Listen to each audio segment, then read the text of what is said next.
Tonight on 48 Hours. This is where it all begins, gentlemen. The Commando, taking America's cocaine war into the steamy jungles of South America. Wow. Beautiful. Get a copy on that party we just had, over. Roger, I heard it, over. The Fugitive, living the good life on a remote ranch in Bolivia. I'd go after my house, and my wife and my son would have been left with nothing, and, you know, I would have spent probably 12 to 15 years in prison. The Informant, laying a trap for smugglers who think he's on their side. You're under arrest, U.S. Drug Enforcement. Move in, move in. What do we got? What do we got?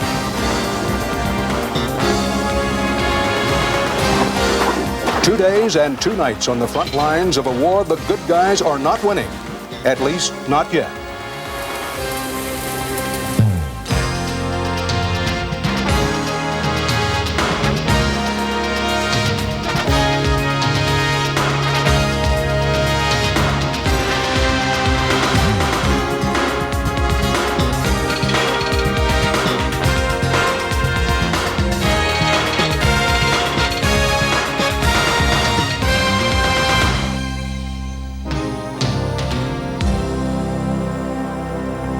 This is where the drug pipeline ends.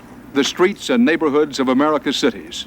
Neighborhoods like this one, in the shadow of our Capitol building, and just a stone's throw from the federal agencies battling fiercely to stem the flow of illegal drugs. But the newest war to shut down the pipeline is being waged thousands of miles from here. For 48 hours, come along with us to the front line of Washington's controversial war on drugs. A line that now stretches to the jungles and mountains of South America.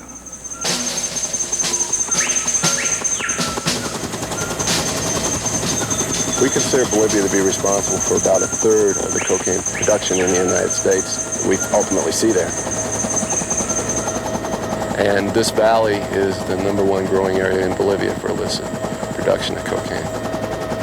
My name's Steve Castile. I'm an agent with the Drug Enforcement Administration, and I'm currently assigned right now in beautiful Chapare, Bolivia. When I first came to the Chapare in January, I was just amazed by the massive growing areas of coca leaf. It's field after field after field. This is a whole different world. I come from St. Louis, the ultimate consumer town. I mean, no one comes to St. Louis to buy drugs unless you live in St. Louis. And I've gone from one end of the spectrum to now to the other end, the beginning. That cocaine we see starts here.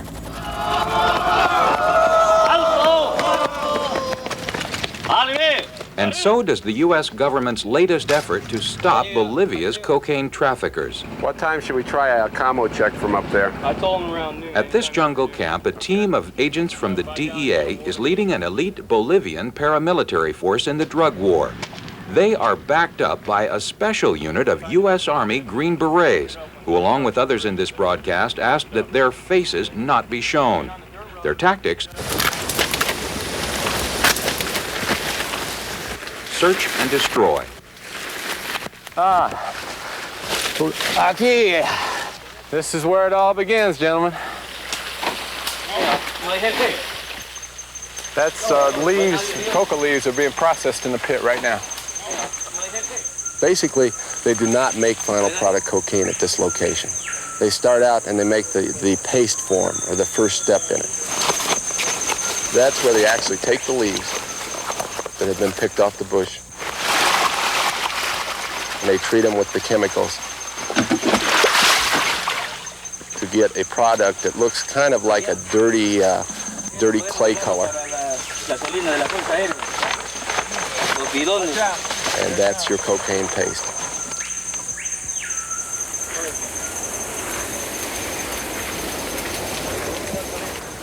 We're not going to be able to totally get people away from growing in certain areas of Bolivia, but this is one area where I think we can stop them.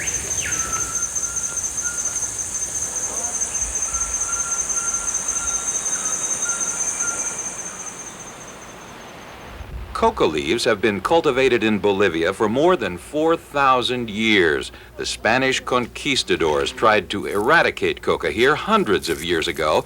Now that coca has grown into a multi-billion-dollar export industry, Americans are trying too.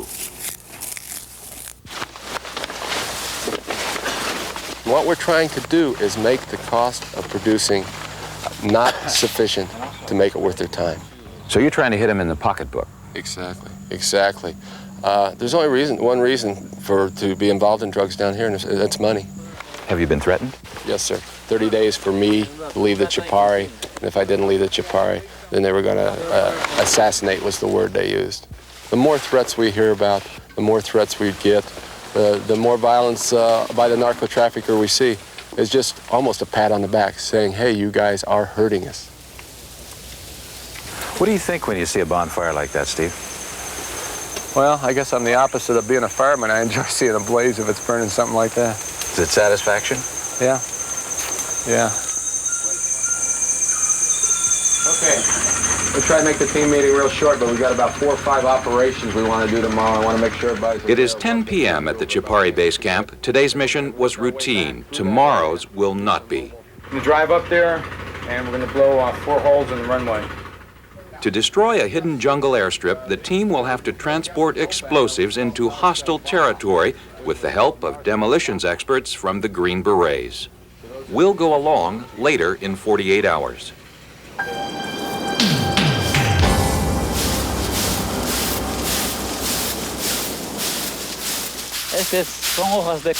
These are coca leaves that we are turning over and drying, so later we can sell them.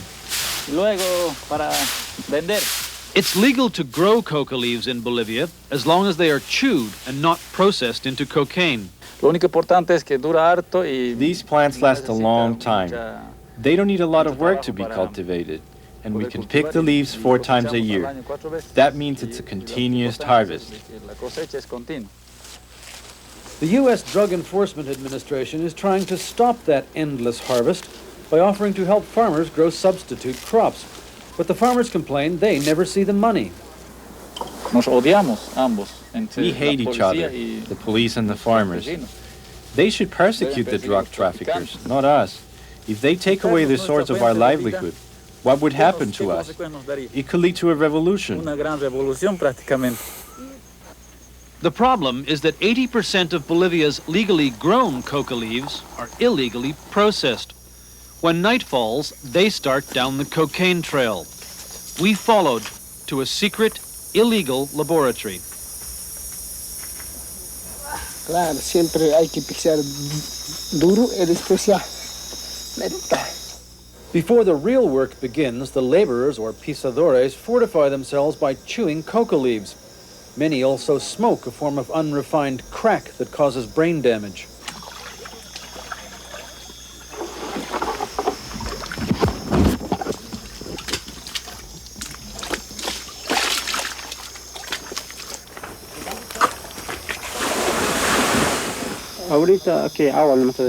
First we put in the water and then we throw in the coca leaves.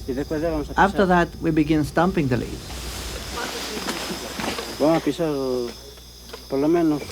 We'll be stamping for 3 hours. And then we throw in the acid.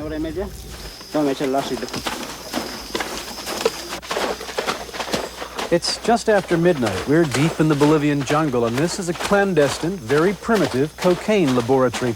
This is the first stage. Coca leaves, the source of cocaine, are being stomped into paste by these young men. The youngest is 14. They'll make about $10 tonight if they're lucky. It's about the only work they can get around here, and thousands of them flock in to do it, despite the fact that it rots their feet from the acid in the leaves. We all have families, so what can we do? You got to work where you can, so you can have some money to live, to eat. The key product is not the leaves, but the liquid crushed out of them by the feet of the pisadores. We take the water from this tank and put it in here.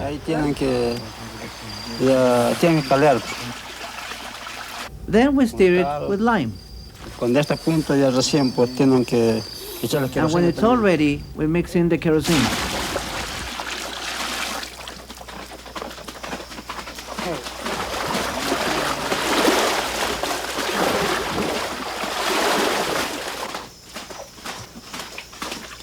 Dawn. The stomping has been going on for 10 hours, and it's still a long way to cocaine.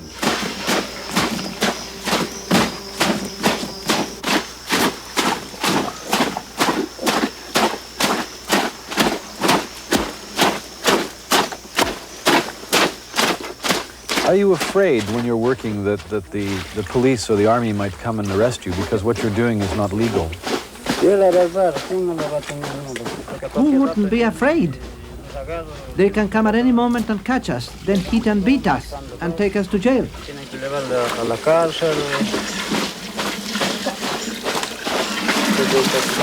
The brew of water, chemicals, and juice from the coca leaves is ready for the final stage of production. Esto ahora, esto hay que hacer esto aquí. Y la vasita es We throw in the sodium bicarbonate into the brew.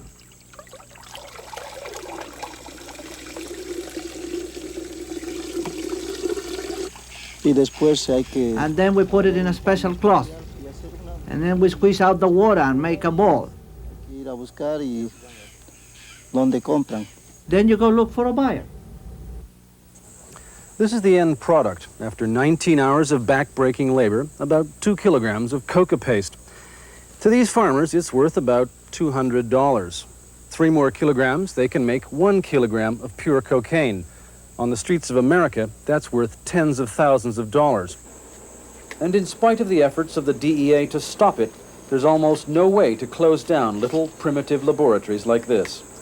La gente pues lo único que aquí ve no People here are not concerned about the consequences. They only care about the economic interest. otro significado.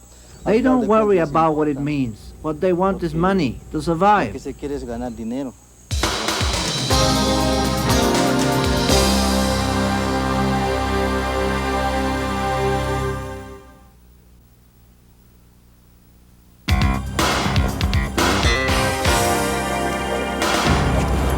Another day of busting dopers. We ready to launch? Dave Sherry, Coke Buster. And you can see Bimini is. A run over the Bahamas. This is where the action is these days. The latest drug drops and danger. It's got a tremendous coastline, many different places you can smuggle dope in and hide it, and nobody's going to see it. During our 48 hours, U.S. Customs agents will fly 5 missions, heading out after any plane that looks suspicious. Look to the left and right of the helicopter, or the north and south, and you'll see in the water airplane records strewn all over the place. This one's upside down. These guys really had a tough landing. You go out and patrol and see a new crash. Nobody knows how it got there. I mean, you can kind of figure it out, but hey, they'll take their chances. They'll continue to do it. Oh, I'm ready. Go ahead. Agent John Baker moves out after getting a tip. And over there to the left of the ramp area, there's a light on down there. Word is a flight is incoming with a load of cocaine. The drop to be made at a secluded airfield in the Bahamas. So our bad guy may still be on the run, huh? Yep. This one gets away. Total haul in 2 days, 0. No drugs, no arrests. Always next time. Yeah.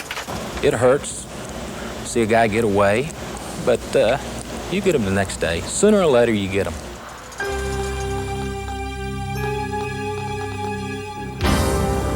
3 a.m., under cover of darkness, a boat sneaks into harbor somewhere in Florida. A voyage from Colombia, 10 days before our 48 hours began. On board, a hidden cargo, cocaine, 107 kilos, 235 pounds. Value, about $1.5 million. What makes this operation different from thousands of others is that on this night, the people unloading the coke, the smugglers, if you will, are federal drug agents who have secretly infiltrated the operation. We can't show you their faces because they work undercover. So here's a little present for somebody. What's the meaning of all the different markings? They're probably going to different people. It's usually the way it is. This is going to one person, this is going to another. That's how they differentiate who it's going to. The DEA has the cocaine and they have a target, a high-level dealer who expects the shipment to be delivered to Miami. That's all the agents know so far. But they hope by following this cocaine trail, they might shut down a major part of the Colombian pipeline to the United States. Talking about a dangerous operation here? Who are the people at the other end? People over here are the people who paid to have the shipment brought in. They're paying our undercover agents a broker's fee or a transportation fee, actually, to get it into the country for them. So they think they're dealing with transportation guys, and they're dealing with DEA. That's right. And all these drug runners happen to be your guys. That's correct. Undercover. That's correct. The agents have made a contact with a Colombian who wants the cocaine put in a van and taken to a suburban Miami shopping center where he says he will pick it up. We're going to give them 2 boxes they think contains drugs, we will not. So they think they're getting about 200 pounds of cocaine, a little Correct. more than that. Right. They're getting just a few pounds of cocaine, and the rest is what? Newspapers? Right, sugar. Sugar. It's a white Astro van. That's it right there. 503, we're at the UC spot. The van is at the UC spot. That was prearranged. Okay, now these guys pick up, these Colombians pick up the van if everything works right. Right. But if the Colombians know that the van is supposed to be switched here, how do you know they're not out here already watching who gets anywhere near the van, including us? They might well be. That's the chance you got to take. Want to take a walk in there? All right. Tell him if he hasn't beep the guy again. The guy's late. Tell him to beep the guy again. What the hell's going on? So you think they're coming? I think they'll be here. 14 minutes to find out. If they're on time. Are we worried? Yeah. Almost 20 years, I've never seen one go on time, so. Never go on time. Oh, they're walking to the van? 2 guys? There they are. There they are. All right, the crook is with him. Down the crook is with him. Okay, all units, we got the UC with the, with a white male, white shirt, blue trousers, walking to the van. Thank God. What's going on? Apparently got a meet with the main guy to walking back to the van from the mall. The switch may be going on just about now then, huh? Yeah, walking towards That's it right them. now. That's them. They're walking right at the van now. Yep. The main UC's pointing out the box inside, and they're just still conversing. Yeah, the 2 UCs are walking away, and the crook's getting in the van now. What did you just say? The UCs are walking away. They turned the van over to the main crook now. He should be driving away pretty soon. UC's are your undercover guys. guy. Okay, the van's moving, it's going forward right there. So in layman's terms, it looks like this is about to happen, huh? Yeah.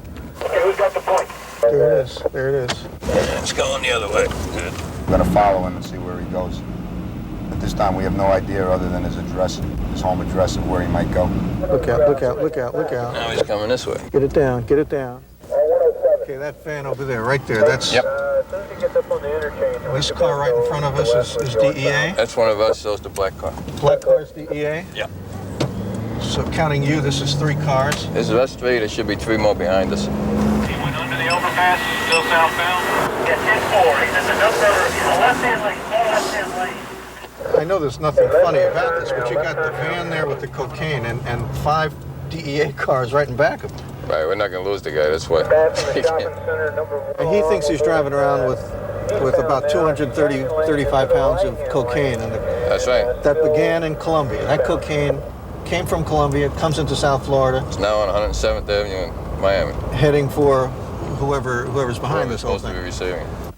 Okay, he's slowing up here. The van continues through residential neighborhoods to a condominium complex. He's making a right turn into here, guys. You may want to stay out of there for now. He's slowing down to go through a security gate or something, I believe. Besides all the cars filled with federal agents, there's a spotter in the sky. So he's going to be able to spot for us, so we don't have to drive in right behind him. Westbound into the townhouse complex. Westbound. This is kind of all day. This is 501. We're inside now. The agents can't get too close to the white van, but a secret electronic device planted by the DEA will tell them when the trunk with the cocaine has been opened. 10 to 6, I'm getting a constant signal, a beep every half second. Okay, what he's done is he's taken all the packages and put them in a garbage bag. He's taken the garbage What'd you say? I'm gonna take him. All right, watch it. There's another car coming through here. That's us. That's us. All right, go ahead and take him off. Go ahead and take him off. Hey, everybody be careful. Yeah, you guys watch your ass. I'll take care of myself.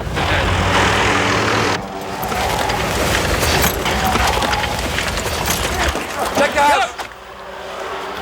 Yeah. Go ahead inside. I'll watch him. You clear the house. I got him.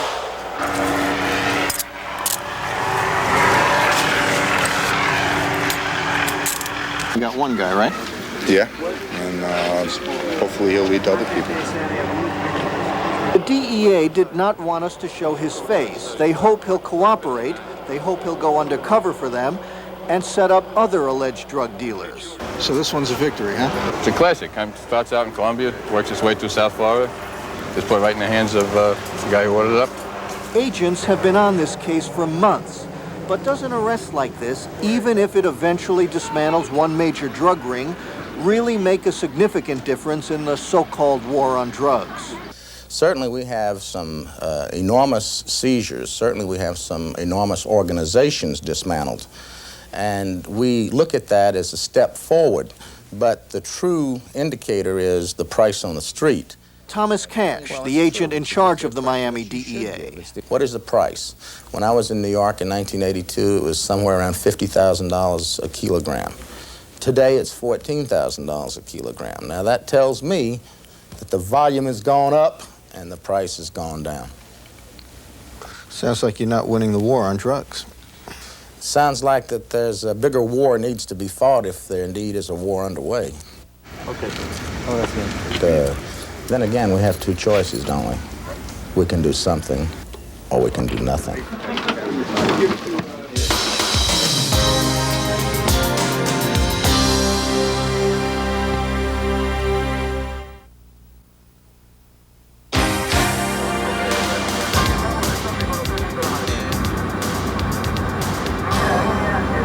For almost 10 years, this remote region of Bolivia has sheltered one of the most famous and elusive fugitives from American justice.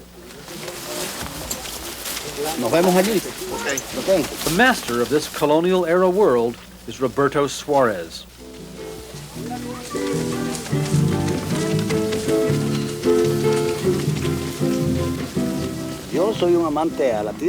I love the land, the countryside and cattle. My grandfathers, my father, my children, and myself are all cattlemen.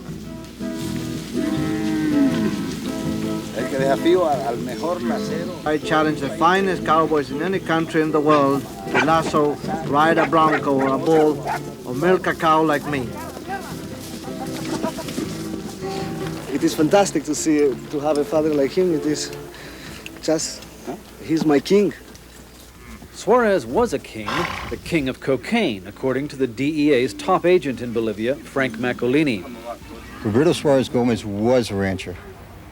He started out as a rancher. When the cocaine trade came to Bolivia, the Colombians were looking for areas where they could come in and land and use it as a drop-off spot while he went and looked for paste. Most of the ranches that he's accumulated have been from cocaine profit, and he is the person who started all of the current big traffickers in Bolivia in business. The American government, the Bolivian government, and the rest of the world knows that I do not traffic in drugs. I never have, and I'm not doing it right now.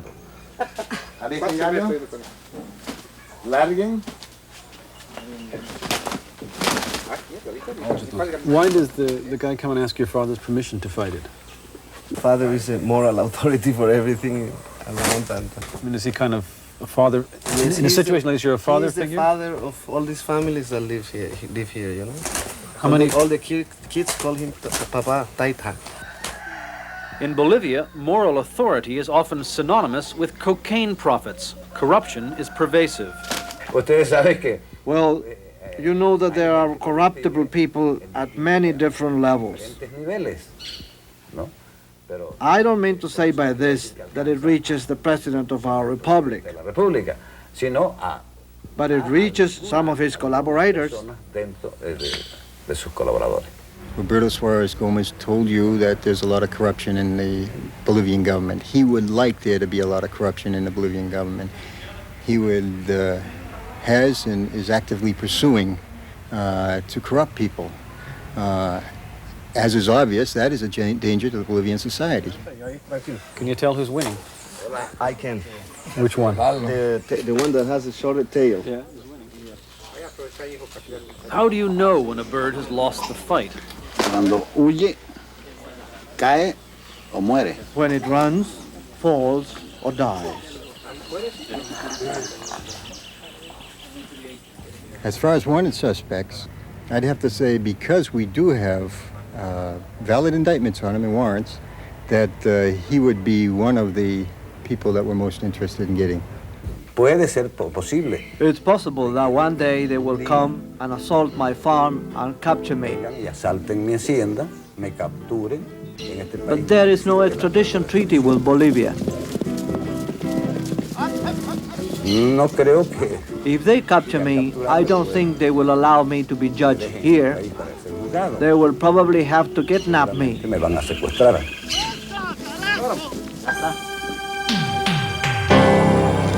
Last month, time ran out for the king of cocaine.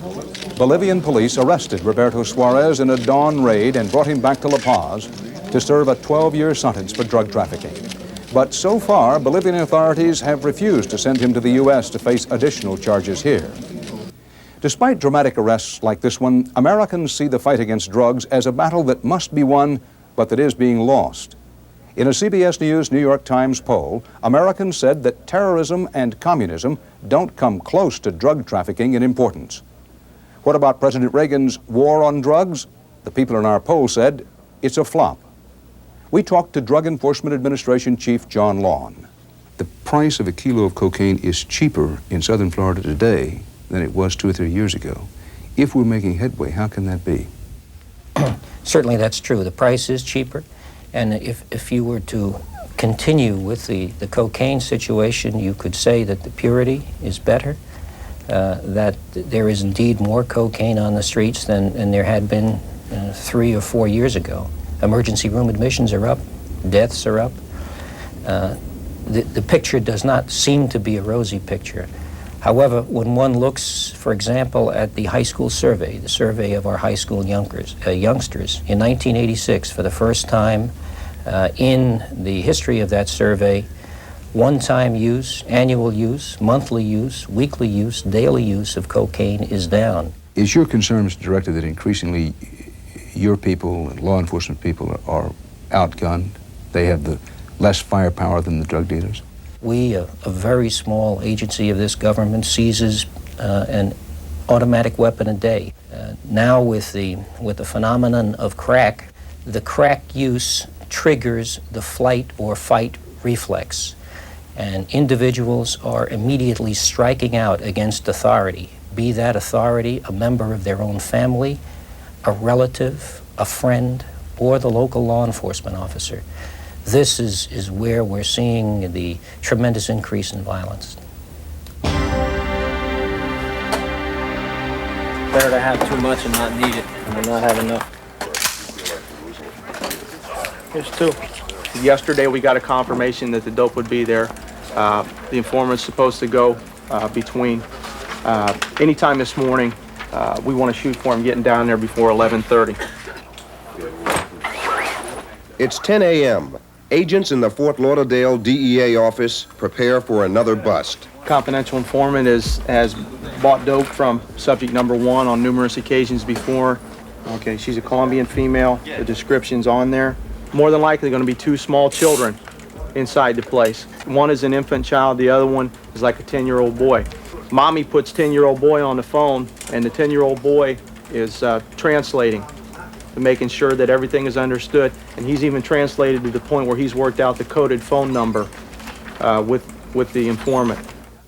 A confidential informant, sometimes called Charlie Indian or CI by street agents, says his source is ready to sell 10 kilos. That's 22 pounds of cocaine. It's a $150,000 drug deal that must go down before noon.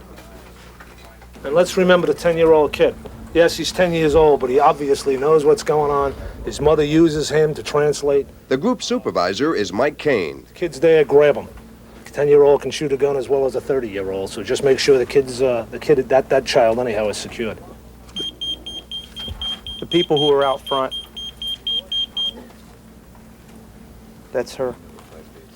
10:05 a.m. Agents receive the signal they have been waiting for, a coded message on a beeper from the drug dealer indicating she is ready to do business.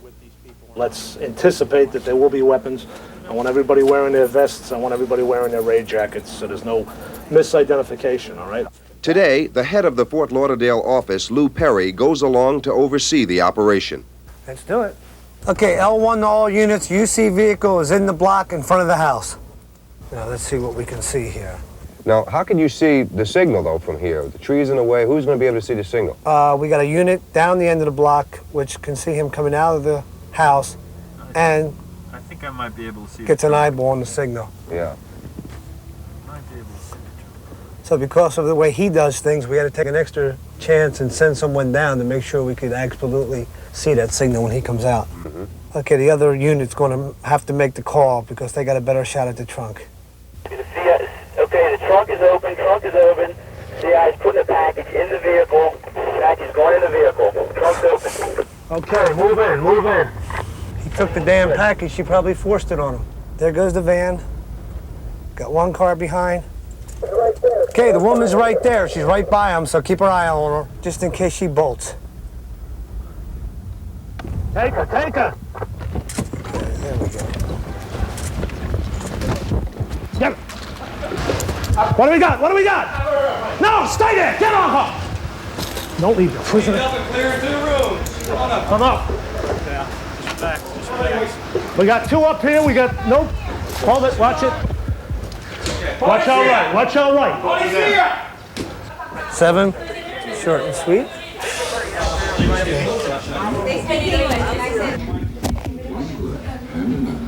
You keep your hands up. You okay? Monica. You okay? Just relax. I don't. Relax. Monica! Hold on. My sister. Wait until they finish. Excuse me. I know, they're not going to do nothing to you. Monica, no diga nada. Relax. Monica. Maria, come here. I got her. Huh? Stay with her. Okay. All right, now. Monica, No, you have to come over here. Okay? No. My sister. My sister. Stay with her. Your sister's okay. Come in Stay the with her, kitchen. please. We're not finished We're yet. not finished yet. Can you sit down? No. Stay here. Come in the kitchen and sit down, okay? What's our situation? How many defendants? We got a woman here with 2 kids. Children. Relax. We'll let you go in Relax. there. 2. We're going to let you come. 2. Okay. And we got 3 out here. Where'd he go? You don't know your aunt's phone number? No. Okay. Going to give them an opportunity to call a relative to come pick up the kids. There's no use putting the children in a home, or if they have relatives, it'll take them. It's better for the children now. Yeah, muy bien. Antes de hacerle algunas preguntas, usted tiene que entender. Usted tiene el derecho de permanecer callado. That answer's yes. 7 kilos. Yeah. Cocaine. They lied. Said they had 10. We're back to lying again. Everybody lies. Nobody tells the truth. No one tells the truth. 7 kilograms of cocaine. Wholesale street value of that is well in excess of $100,000. So they were going to make a handsome profit on this. In terms of what we're going to do, we will now bring them to our office to be processed. Okay, now keep your body straight. Turn your head to the window there. Just another bust for the DEA, another skirmish in the war on drugs. If this woman is convicted, she faces at least 10 years in prison.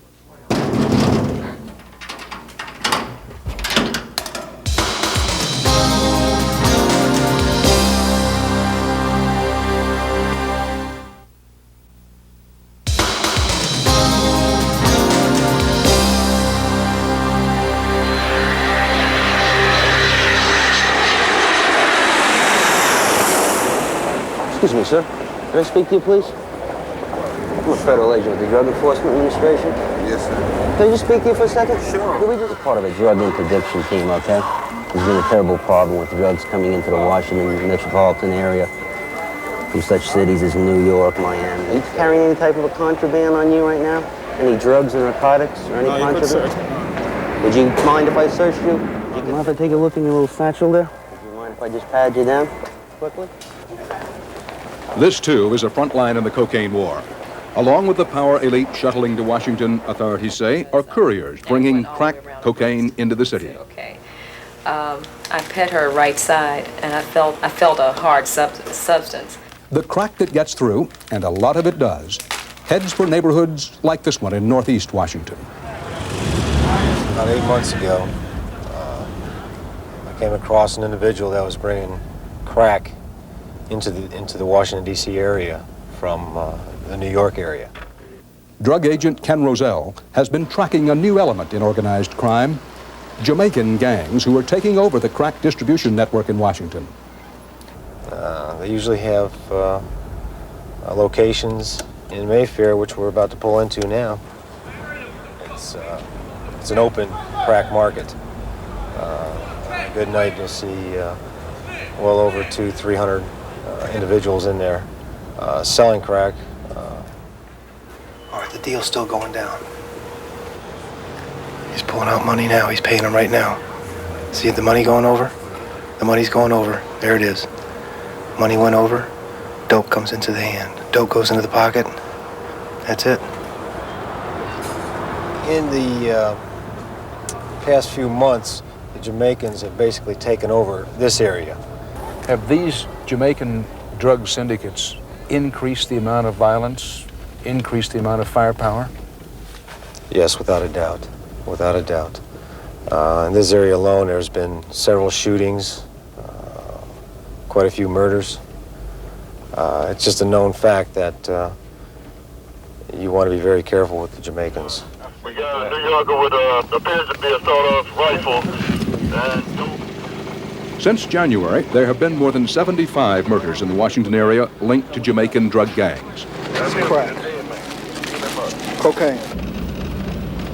The night we visited the Mayfair apartments, Washington police raided the area. Oh, police here to protect you. I mean, why are you running from the police, huh? How old are you, son? 16. Sometimes they're very young teenagers, maybe 14 years old. They can make at least $200 a day. Yeah, you got it in increments, $100 increments. Metropolitan Police were on special alert during our 48 hours. A Jamaican gang, stung by raids like this one, threatened to blow up a Washington police station. It didn't happen.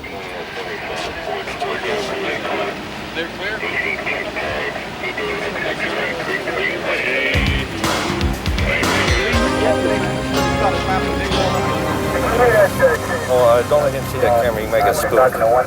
The guy in the blue. Yeah.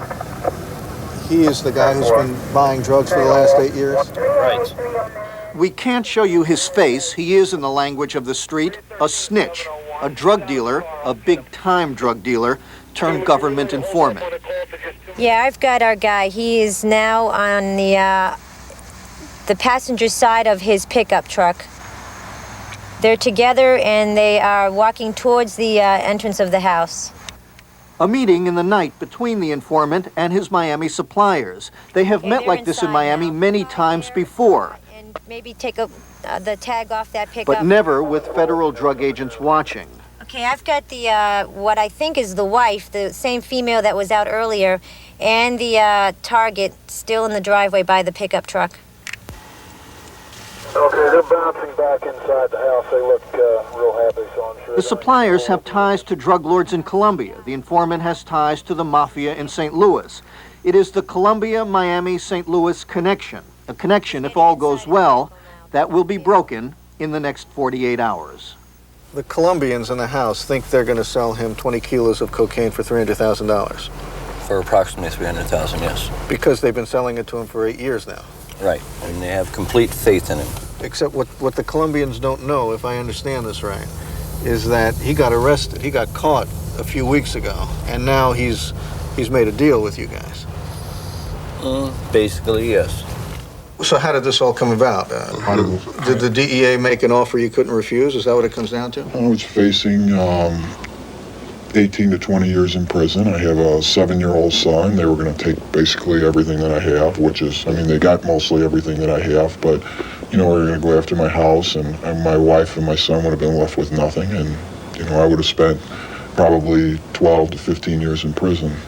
So, as the agent told me, it was a career decision. What do I want to do? So the Colombians think they're just making one more deal, the same kind they've made for the last 7 or 8 years.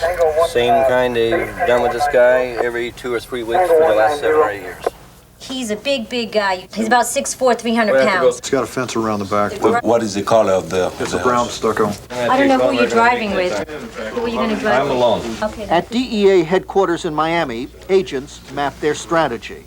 Our main crook is known to be violent. He has a history of violence. But this is his residence. He does have a wife and kids in the house. We don't expect trouble there. The other 2 guys, one of which should be there bringing the cocaine, is either 6'4" or 6'5", depending on which one it is, and over 300 pounds. There could be a little bit of trouble there. We got to keep an eye on it. 2 days after the sting operation began, the informant shows up at this prearranged spot, a restaurant parking lot. The Miami suppliers have just given him the drugs. But the operation is only half over. So we have the 20 kilos over there, but the guy's still in the house waiting for us to take the money back to him. Now our problem is to try and get the guy out of the house. You can make a phone call and lure them out to this location for the money. Now the informant has to lure the Miami targets to the parking lot, where he says he has the $300,000 cash. He's gonna call, I think. Tell him, look, I don't want to go back there. Why don't you come out, meet me in the parking lot here.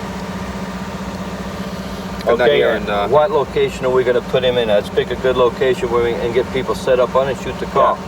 Get this thing put in the can. 48 hours after they made initial contact, the suspected drug dealers show up, they think, to pick up their money.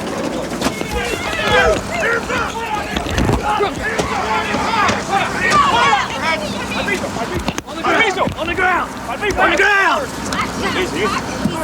We got cuffs. Cover him, just cover him, I got him. Hand behind the back, Padre. Okay. Handcuffs. You're under arrest, U.S. Drug Enforcement. So after 8 years, you may have put these guys out of business if they in fact did what you say they did. Well, we've definitely put this branch of it out of business. Who knows where we go to from there.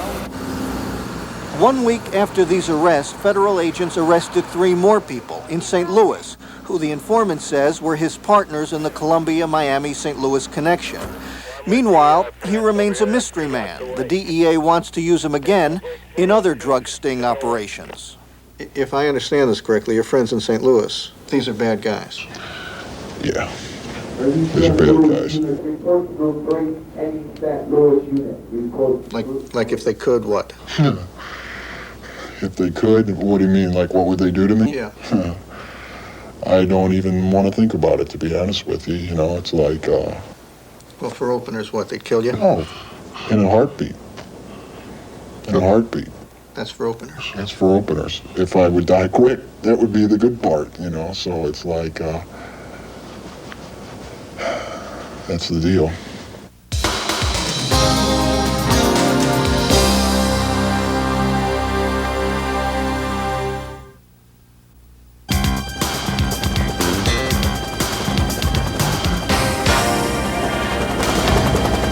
It's a dangerous town. They barricaded the road one time when we came through here. They barricaded it with a fire barricade and trapped us on the outside there for almost 2 hours. There was ultimately, they were throwing dynamite, they were firing shotguns in the air. They are the townspeople of one of the largest cocoa paste markets in Bolivia's Chapari jungle. Today, Steve Castile's DEA team and the Green Berets have to drive right up Main Street with a load of high explosives destined for the runway of a local smuggler's airstrip. If they start throwing dynamite, we've got explosives in the car behind, what are we going to do? Well, we're going to do our best to retrieve anybody hurt and get the heck out of here. That's why I had you roll your windows up. You roll up our windows, I'd rather get a little glass in our face than a stick of dynamite in your lap. But in addition to the danger, there are endless difficulties just moving around on the unmarked roads of one of South America's most remote jungles.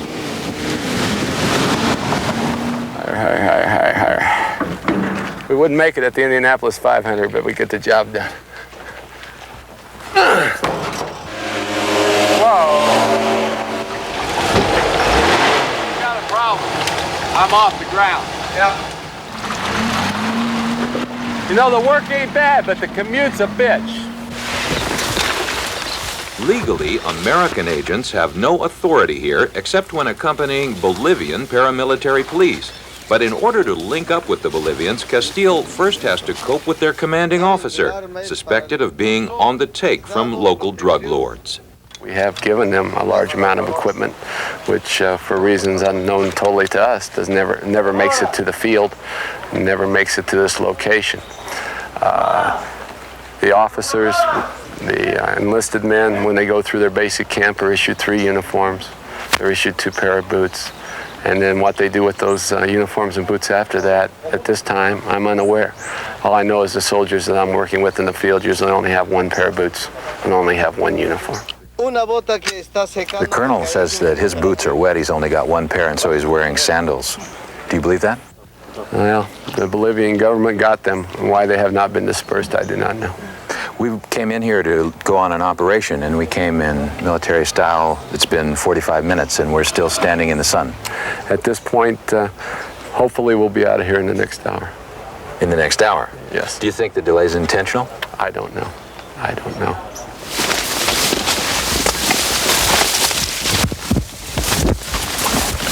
Made me realize I'm not 20 years old anymore. Pack on, here we go.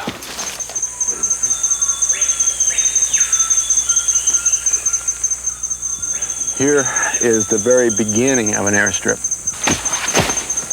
Who are the people who built this strip? Would they be from outside Bolivia? Well, we always get indications up in this area that there's some possible direct Colombian activity. Colombian cartel? Right.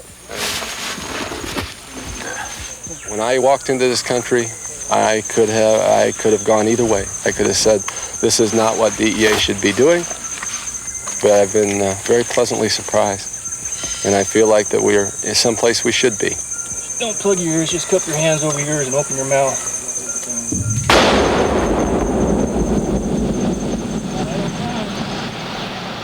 We've seen the price of cocaine, a paste, drop drastically.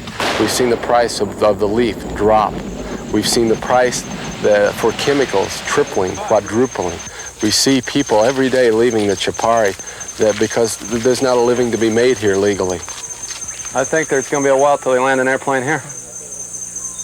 Here I can look you in the eye and say, we're winning the war in the Chapare.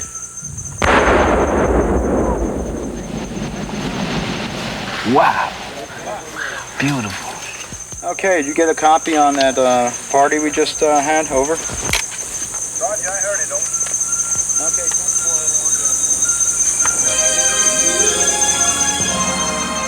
The U.S. is spending $2.5 billion fighting drugs this year. Many say the cocaine war is being lost on the home front. For all of the jungle raids and night flights and street busts, America's hooked. You'll never stop the smugglers and sellers, the argument goes, until you win back the hearts and minds of the buyers, huddled in the shadows of your neighborhood. I'm Dan Rather. Until next week, that's 48 hours.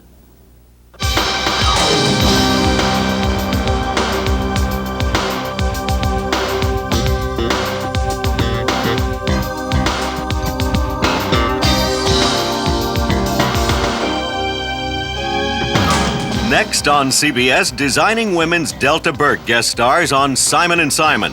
She's a high-powered businesswoman who hires Rick and AJ to find a mysterious fugitive. For Rick, it's love and hate at first sight on Simon & Simon next.